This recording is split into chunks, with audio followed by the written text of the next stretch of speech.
I'm now joined by the all-time games leader by Mississauga OHL franchise, Riley Brace. Riley, that was probably a pretty special accomplishment to know that you've played the most games in Mississauga franchise history and to get 2 goals in that game.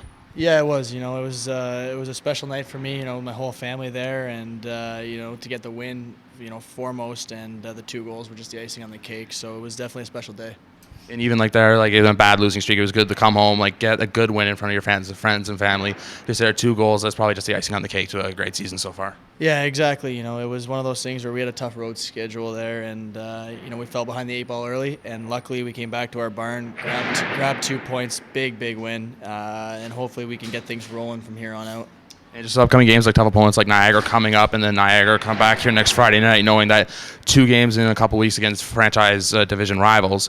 You got to know that's probably 2 important games close to this playoff push. Huge games. Niagara's just ahead of us now, and we got, I think, 1 or 2 games in hand on them. So both those games are huge. They're 4-point games, and we got to walk away with points in every one of those games. And like you said, we got those guys. We got Kingston a few times here in the next couple of games, and we also got Sudbury. So conference rivals and division rivals, and 2 points is huge every night.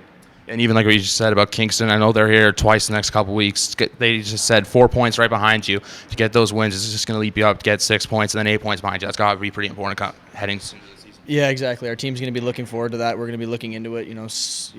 Really looking at their systems and what they're planning on doing, and making sure that we're 100% ready for the games against Niagara, Kingston, all the teams sitting right behind us, and then the ones that are just ahead of us.